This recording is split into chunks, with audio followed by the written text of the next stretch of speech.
Baik teman-teman sekalian, kita akan masuk ke bahasan kita akibat harta haram. Banyak umat Islam teman-teman sudah tidak peduli lagi tentang masalah pendapatan dia halal atau haram di zaman kita sekarang. Mereka sudah tidak membedakan mana transaksi jual beli yang dibolehkan, mana riba. Mereka tidak lagi mau tahu apakah ini sumbernya halal atau tidak. Yang penting saya mendapatkan, apakah mengambil haknya ahli waris yang lain, apakah mengkorupsi di kantor, ataukah menipu dalam transaksi jual beli di takaran. Bahkan teman-teman sekalian, banyak umat-umat sebelum kita yang Allah binasakan, hampir seluruh pelanggaran mereka yang dibinasakan itu ada pada kita sekarang. Harusnya kita merasa khawatir. Bukankah kaum Lut disiksa karena adanya homoseksual tersebar di tengah mereka? Sekarang LGBT lagi dikobar-kobarkan seakan-akan kebebasan untuk melakukan itu. Dan banyak kaum munafik ini yang berbicara bahwasanya ini gak masalah. Buktinya negara-negara kafir mereka melakukan tapi mereka tidak dihukum juga, ya seperti kaum Lut. Subhanallah, pertanyaan sederhana kepada mereka ini, apakah kita menunggu kita dihukum baru kita mau menyadarinya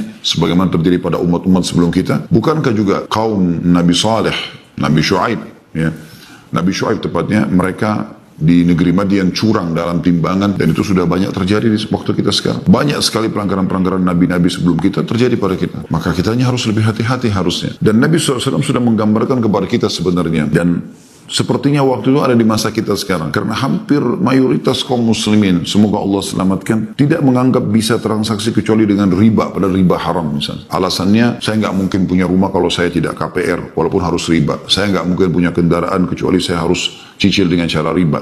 Saya tidak mungkin bisa membiayai keluarga kecuali dengan riba, walaupun utang dengan berbunga, ya. Jadi seakan-akan tidak, mereka mengurung diri mereka di pendapatan itu dan tidak mungkin kecuali dengan cara itu. Berapa banyak orang sekarang sibuk dengan kartu kreditnya, beli ini, beli itu, padahal semuanya dengan utang dan dibayarkan oleh bank ribawi. Dan ini riba, satu-satunya dosa yang Allah Subhanahu wa taala mengancam, ya, dalam surah Al-Baqarah surah nomor 2 ayat 275-276 dengan diperangi oleh Allah dan Rasulnya. Nabi SAW sudah menyampaikan kepada kita dalam hadits Bukhari dan diriwayatkan dari Abu Hurairah radhiyallahu anhu di nomor 2000. Tentu ini haditsnya nomor 2083, ya. Kata Nabi SAW, la ya'tiyanna 'alan nasi zamanun la yubadil mar'u bima akhadal mal amin halalin amin haram. Akan datang nanti satu waktu di mana orang-orang sudah tidak peduli lagi dari mana mereka mendapatkan harta, apakah dari usaha yang halal atau dari usaha yang haram.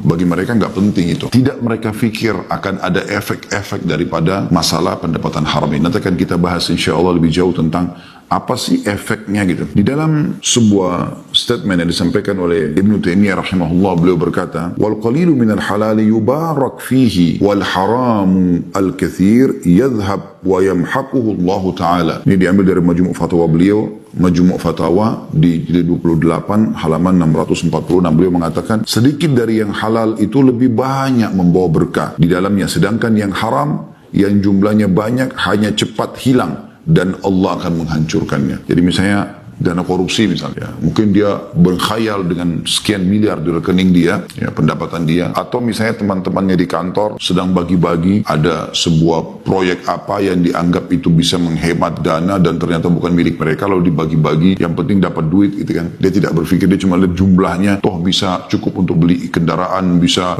membawa keluarga untuk safar bersenang-senang. Mereka tidak berpikir efeknya. Semua itu akan ada efek-efek yang berat. Umumnya akan ada penyakit yang kronis, umumnya ribut rumah tangga, umumnya anak-anak jadi durhaka. Banyak efek-efeknya. Sampai sebagian ulama menganjurkan, kalau ada seseorang yang menemukan banyak permasalahan dalam hidupnya, maka termasuk yang dia harus perhatikan pertama kali adalah pendapatannya. Misal anaknya nakal, misal istrinya membangkang, atau suaminya jadi jahat, atau apalah.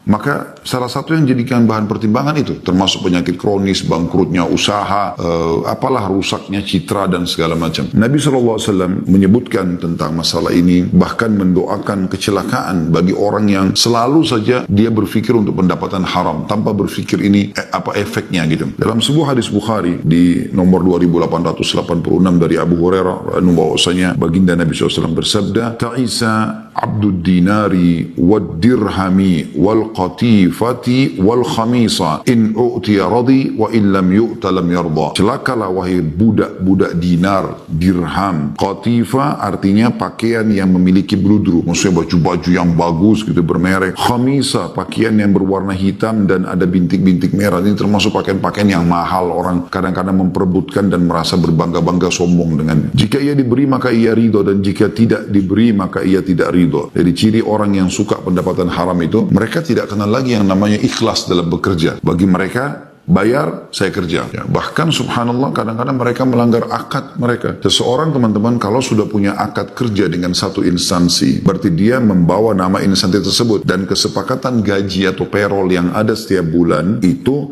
menunjukkan sudah cukup bagi dia dan dia tidak punya hak untuk mengambil lebih daripada itu. Contoh misal, pegawai kantor ditugaskan oleh kantornya untuk membeli AC, untuk membeli TV, untuk membeli kendaraan misalnya. Nah ini dia harus apa adanya karena dia membawa bendera, dia membawa uang perusahaan tersebut dan dia terdaftar sebagai pegawainya. Maka apa adanya, dia harus jujur. Misal harga AC 5 juta, dia bayar 5 juta, dia bawa notanya apa adanya. Kalau ada diskon, dia pun membahasakan ke kantor ada diskon. Ada hadiahnya bonus, dia harus membahasakan ada bonusnya. Bukan dia mengambilnya. Berapa banyak orang subhanallah mengambil yang bukan haknya. Anda bukan sedang membawa uang Anda pribadi, tapi Anda sedang membawa uang orang. Ya, berarti bonus semua itu milik dia. Apakah itu payung, pulpen, baju kaos, diskon, produk-produk lain misalnya yang berhubungan dengan itu, misalnya AC, ada tambahan selang, ada tambahan pipa, ada tambahan apa.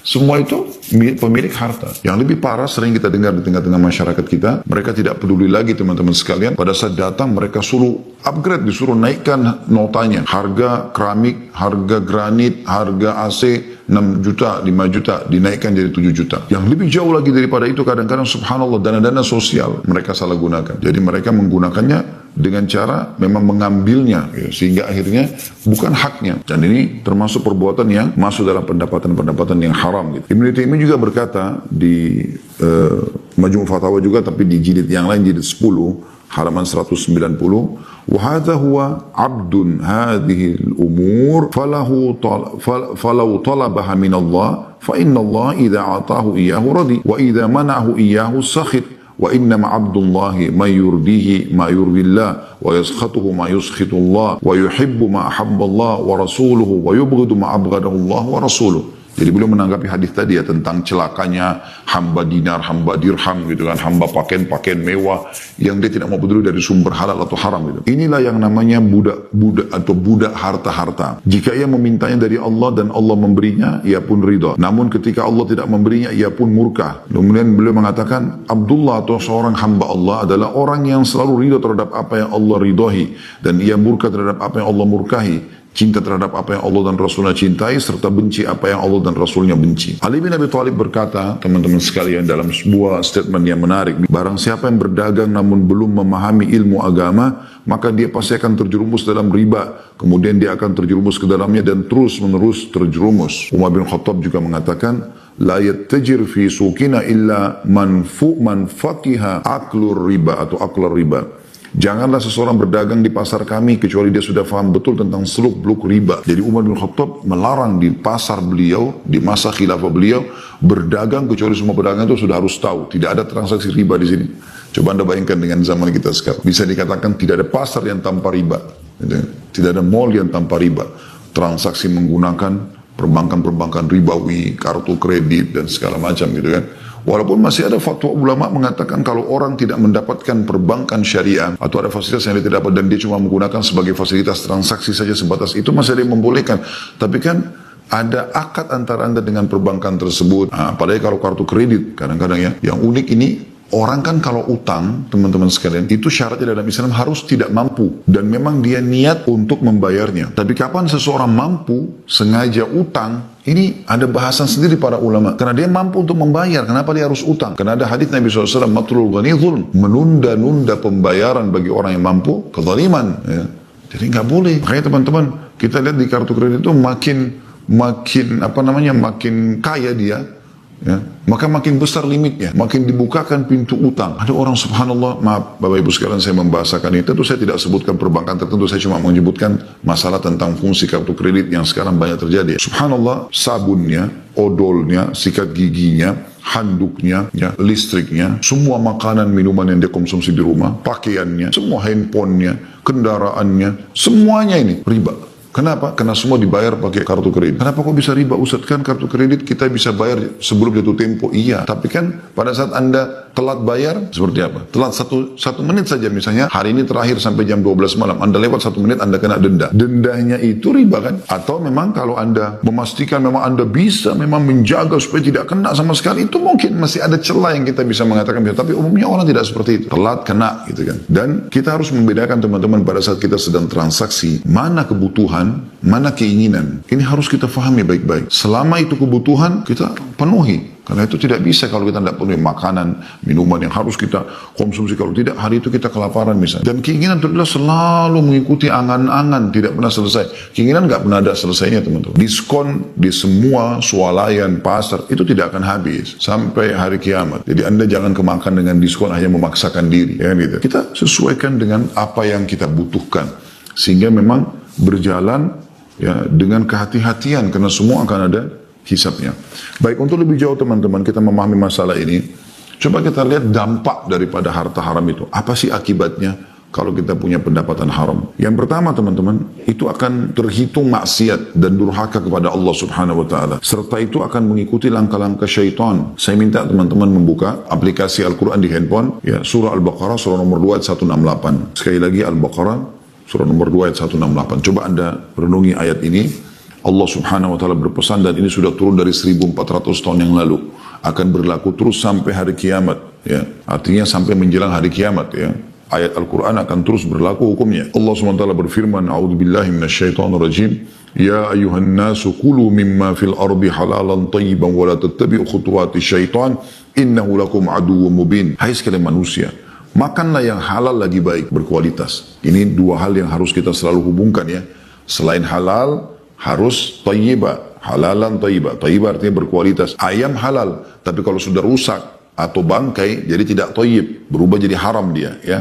Seperti itu. Minuman misalnya halal, tapi setelah diproses ternyata menjadi memabukkan, maka tidak tayyib lagi. Dan ini perlu. Allah mengatakan, hai manusia, makanlah, minum silakan yang ada di muka bumi ini, dan yang halal dan tayyib. Dan jangan pernah ikuti langkah-langkah syaitan, karena dia adalah musuh nyata buat kalian. Ibnu Qayyim rahimahullah berkata dalam buku beliau Bada'il Fawaid di jilid 3 halaman 381 sampai 385, beliau mengatakan ada beberapa langkah syaitan dalam menyesatkan manusia.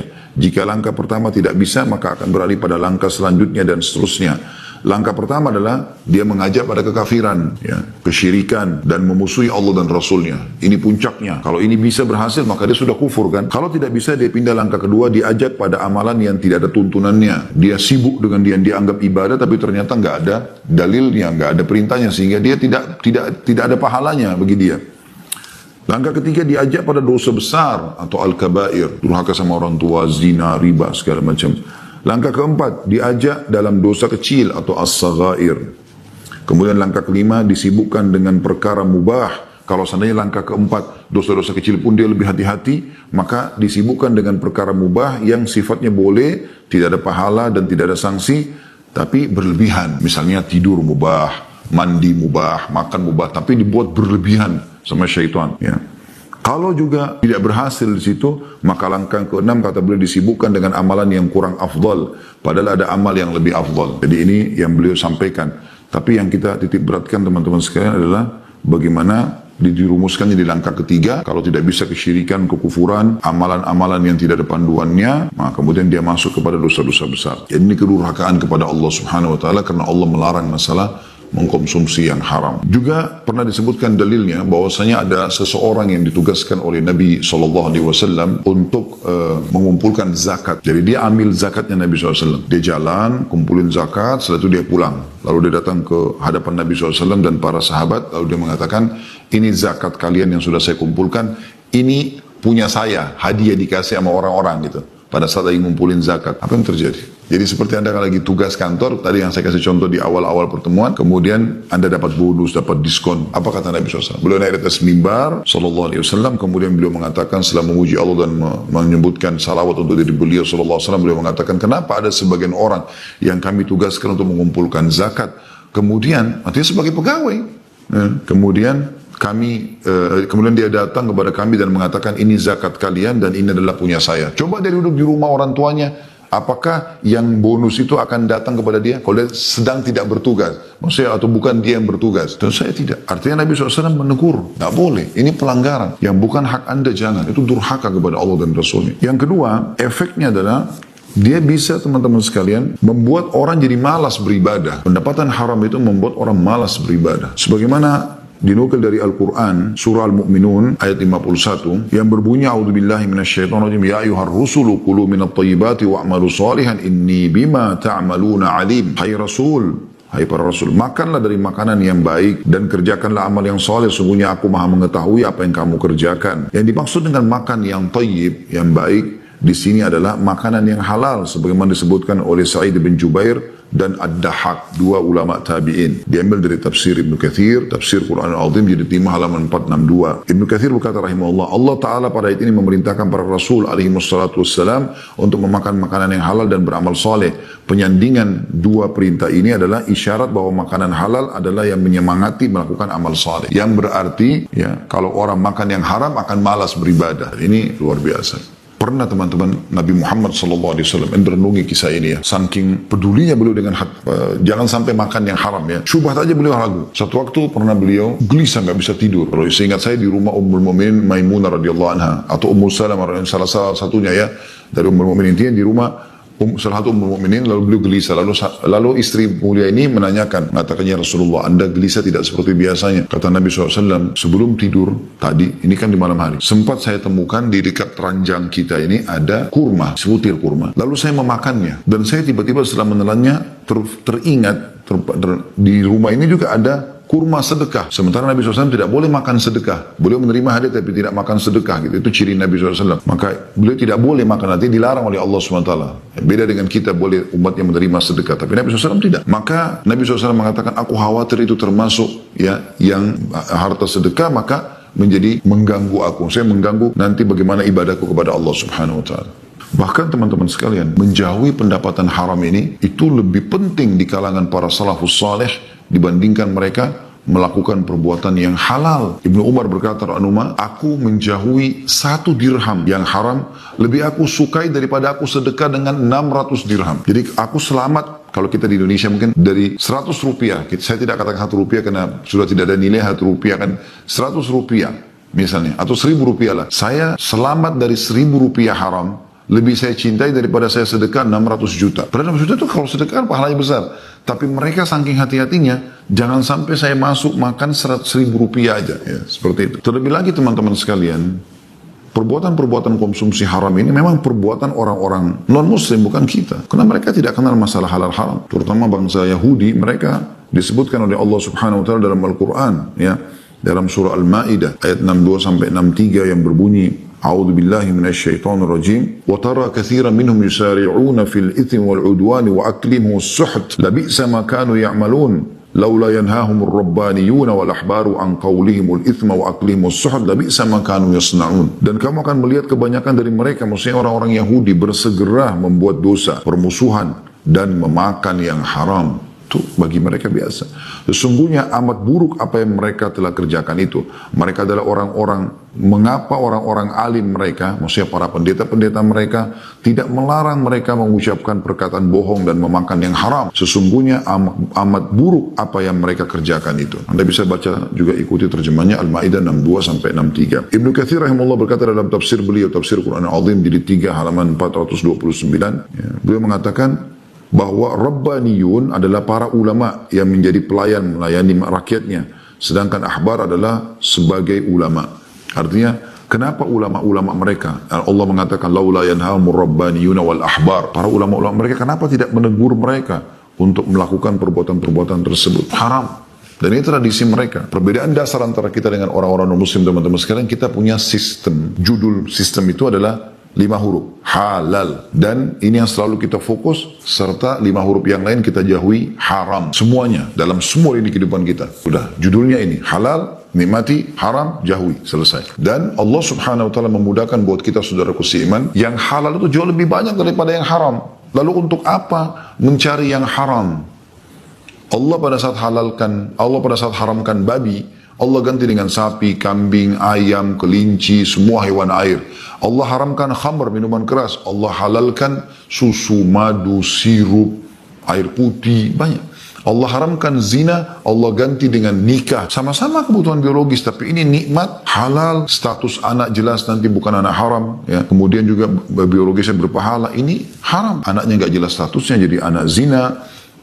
Juga melakukan biologisnya tidak nikmat dan segala macam karena buru-buru, ketakutan segala macam dan dosa besar zina termasuk dalam dosa-dosa yang membinasakan yang disebutkan oleh Nabi SAW. Maka kita temukan teman-teman yang halal banyak. Jadi kalau anda sering, saya pernah dengar itu juga ya, di masyarakat kita ada seperti semacam rumor, mereka mengatakan yang haram aja susah apalagi yang halal, seakan-akan membenarkan sikap yang dia lakukan. Yang halal banyak, anda bekerja ya, sebagaimana Nabi SAW katakan dalam sebuah hadis Bukhari ya, seseorang di antara kalian membawa potongan-potongan tali, kemudian dia pergi ke hutan atau ke gunung, dia kumpulkan ranting-ranting kayu, kemudian dia pikul di pundaknya dan dia jual di pasar, dia jual sehingga dia bisa hidup dari pendapatan itu, jauh lebih baik dibandingkan dia memakan, meminta-minta atau memakan yang haram. Jauh lebih mulia dia. Jadi bekerja jadi buruh bangunan kah, menjadi apa saja yang penting halal, jangan yang haram. Walaupun saudaraku seiman hidup anda susah, sabarlah dengan cobaan itu. Ada orang subhanallah, Allah tinggikan derajatnya justru dengan cobaan yang berat di dunia, sehingga dengan sabar dia dapat pahala dan di akhirat dapat surga. Ada orang di dunia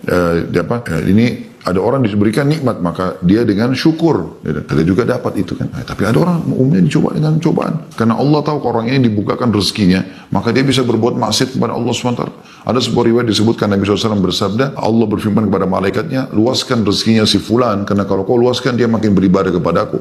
Sempitkan rezekinya si fulan, karena kalau kau bukakan dia akan bermaksiat kepadaku. Ada orang memang justru dengan dia miskin, dia jadi soleh dan soleha. Kalau dibukakan pintu rezeki jadi masalah, seperti Qarun. Cerita Qarun yang masyhur dari kaum Nabi Musa, dulu orang miskin dan taat. Setelah dia dibukakan pintu rezeki, dia minta kepada Nabi Musa AS berdoa agar Allah bukan rezeki, ternyata menjadi sombong, malah kufur, malah menjadi pendukungnya Fir'aun. Allah tenggelamkan sekalian yang biasa kita bilang di Indonesia harta karun, karena memang dia sama hartanya semua ditenggelamkan. Allah Subhanahu wa taala dalam ayat lain tentang efek perbuatan Yahudi tadi, ya, Bani Israel tanpa makan haram, dalam surah An-Nisa 160 sampai 161. A'udzubillahi minasyaitonir rajim. An-Nisa 160 sampai 161. Fabidhulmin minal ladzina hadu harramna 'alaihim thayyibati uhillat lahum wa bisaddihim 'an sabilillahi katsira wa akhdhihimur riba wa qad nuhu 'anhu wa aklihim amwalan nasi bil batil wa atadna lil kafirin minhum 'adzaban alima. Maka disebabkan kezaliman orang-orang Yahudi, kami haramkan atas mereka memakan makanan yang baik-baik yang dahulunya dihalalkan bagi mereka. Jadi karena mereka buat zalim, maka Allah akhirnya banyak makanan yang tadinya halal jadi Allah haramkan buat mereka. Dan karena mereka banyak menghalangi manusia dari jalan Allah, malah sengaja menyesatkan. Dan disebabkan mereka memakan riba, padahal sesungguhnya mereka telah dilarang darinya. Dan karena mereka memakan harta benda orang dengan jalan yang batil, menipu, manipulasi data dan segala macam.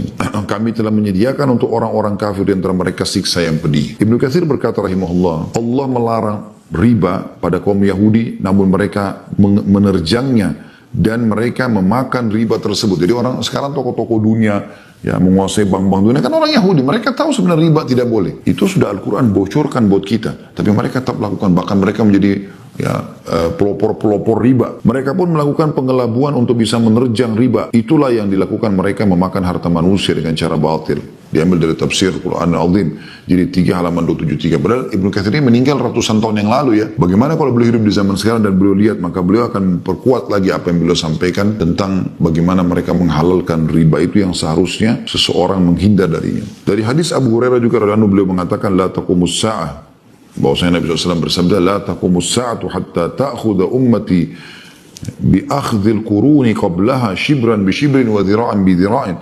Faqila ya Rasulullah kafaris war rum, faqala wa manin nasi illa ulaik. Kiamat tidak akan terjadi hingga umatku mengikuti jalan-jalan generasi sebelum mereka, sejengkal demi sejengkal, sehasta demi sehasta. Lalu ada seorang sahabat bertanya, ya Rasulullah, apakah yang Anda maksudkan ini?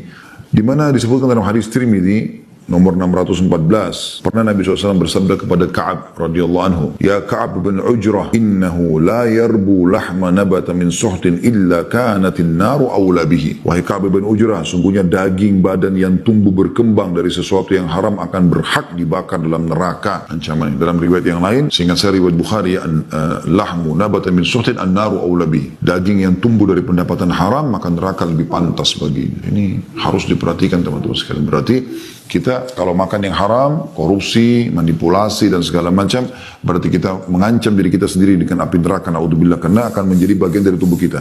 Kita berikan kepada istri dan anak, sama. Kita lebih banyak, naudzubillah, panen dosanya, dan anak-anak juga, dan istri juga sama. Lebih jauh daripada itu teman-teman, yang keempat efeknya adalah doa nggak dikabulkan, doa tertolak. Kalau orang punya pendapatan haram, perhatikan hadis ini.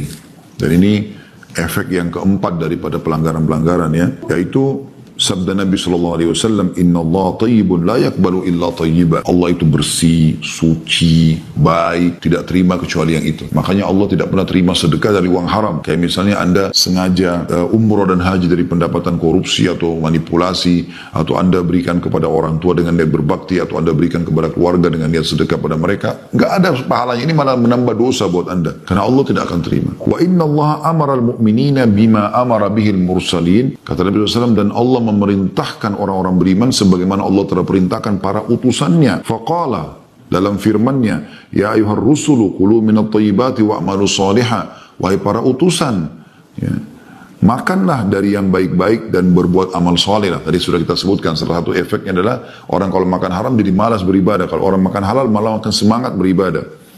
Wa qala ta'ala, dan Allah juga mengingatkan, "Ya ayyuhalladzina amanu kulu min tayyibati ma razaqnakum." Hai orang beriman, makanlah dari yang baik-baik yang telah kami jadikan rezeki buat kalian. Thumma dzakara ar-rajula yutilu as-safara ash'atha akbara yamuddu yadayhi ila as-sama'. Lalu beliau menyebutkan ada seseorang yang telah melakukan perjalanan jauh, rambutnya acak-acakan, ya, badannya penuh dengan debu, lalu dia mengangkat tangan ke langit.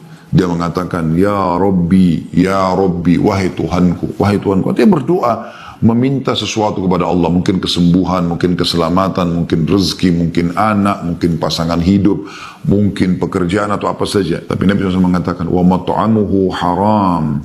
Sementara makanannya haram. "Wa malbasuhu haram." Pakaiannya haram. "Wa ghudhiya bil haram." Dia pun diberikan konsumsi dari yang haram. Fa anna yustajabulah. Bagaimana bisa Allah terima dari dia? Ya akan dapat apa-apa, gitu kan? Hadis ini riwayat Muslim nomor 1015. Berarti doanya, ya, ditolak. Ini efek yang besar sekali, bahaya, ya.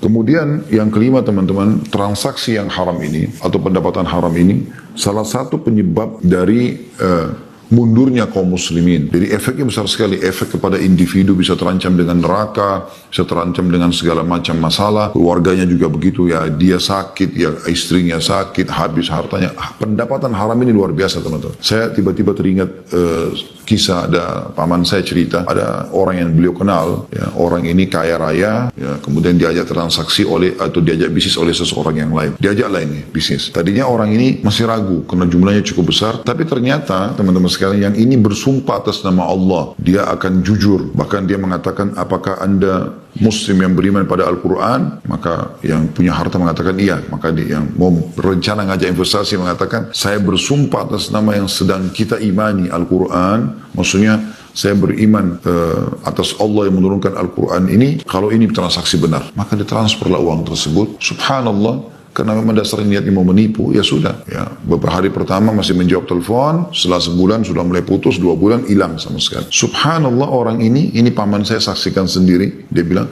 setelah 1 tahun dari kejadian hilang, ditemukan dia berada di satu negeri, dia berobat, cuci darah, yang biayanya berlipat-lipat ganda dibandingkan uang yang sudah diambil itu. Kuasa Allah. Hati-hati teman-teman, jangan bermain-main dalam masalah seperti itu. Dan ini luar biasa teman-teman sekalian. Bagaimana kalau kita malah transaksi dengan yang haram, itu membuat Allah akan tanamkan kehinaan sampai kita kembali meninggalkan itu. Sekarang perzinahan teman-teman sekalian nampak di mana-mana. Bahkan diganti namanya dengan hiburan. Karaoke sekarang Apa isinya? Apakah cuma sekedar nyanyi-nyanyi? Tidak. Pasti ada pendampingnya perempuan. Kenapa harus ada perempuan di situ, teman? Dan itu semuanya bersepupu, bersaudara dengan minuman keras. Ya. Terus nanti selain ikhtilat bercampur dengan perempuan, nanti akan ada perzinahan. Transaksinya juga kadang-kadang pakai uang riba. Ya, ini luar biasa. Begitu juga dengan transaksi riba yang sangat marak. Semoga Allah SWT selamatkan kita sekarang darinya. Itu luar biasa. Dianggap biasa semuanya. Allahu a'lam.